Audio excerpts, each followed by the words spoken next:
Iran और Israel के बीच सेना सज चुकी है, मिसाइलें तैयार हैं, ड्रोन सेट हो चुके हैं। सिर्फ एक इशारा और तबाही का मंजर सामने आने लगेगा।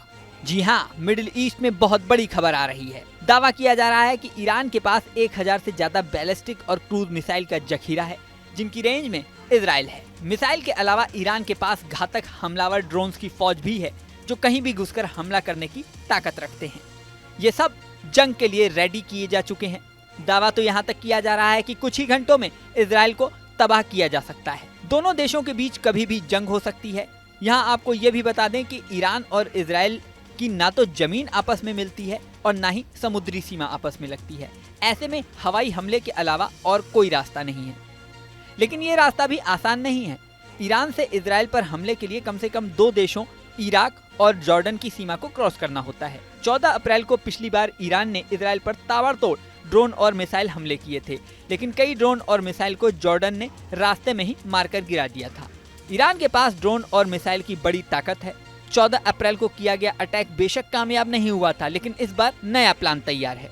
इजराइल पर चौतरफा हमले का प्लान बना है, यानी ईरान इजराइल पर जिस वक्त हमला करेगा उसी समय हिजबुल्लाह भी पूरी ताकत से इजराइल पर धावा बोलेगा। यमन के हूती विद्रोही भी मिसाइल और ड्रोन से उसी समय अटैक करेंगे। हमास भी गाजा में अपनी पूरी ताकत के साथ इजराइल में उसी समय घुसने की कोशिश करेगा।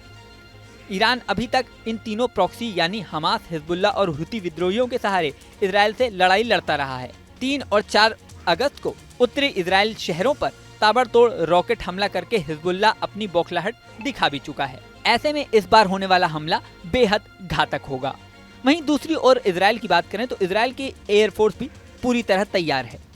इजराइल के पास खतरनाक F-16, F-15, F-35 fighter planes का जखीरा है, जिनकी महारक क्षमता बेहद खतरनाक है।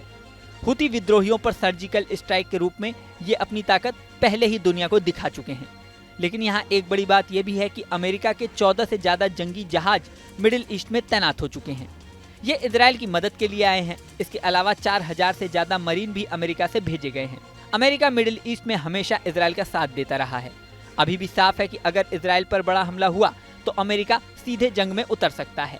ऐसे में विश्व युद्ध का खतरा भड़क सकता है। इजराइल के रक्षा मंत्री योव गैलेंट ने शुक्रवार को अपने बयान में कहा था कि उन्होंने अमेरिका और ब्रिटेन के रक्षा मंत्रियों से बातचीत की है। उन्होंने लॉयन ऑस्टिन और जॉन हिली से सीधी बात की है। उन्होंने कहा कि हालिया सुरक्षा विकास के आलोक में स्थिति जन्य मूल्यांकन प्रदान करना हमारी बातचीत का अहम हिस्सा था। अब मिडिल ईस्ट के हालातों पर पूरी दुनिया की नजरें लगी हुई हैं। इस वीडियो में फिलहाल इतना ही। जल्दी नया वीडियो लेकर आपके सामने फिर आएंगे, लेकिन जानने से पहले सबसे जरूरी बात, हमारे चैनल न्यूज नेशन को आपने सब्सक्राइब नहीं किया है तो सब्सक्राइब कर लें। इसी के साथ स्क्रीन पर दिख रहा बेल आइकन प्रेस कर दें, जिससे हमारे नए नए वीडियोस की नोटिफिकेशन आपको मिलती रहे। मिलते हैं नेक्स्ट वीडियो में, बने रहें न्यूज नेशन के साथ। न्यूज नेशन अब व्हाट्सएप पर खबरों के ताजा अपडेट के लिए न्यूज नेशन के इस QR कोड को स्कैन करें।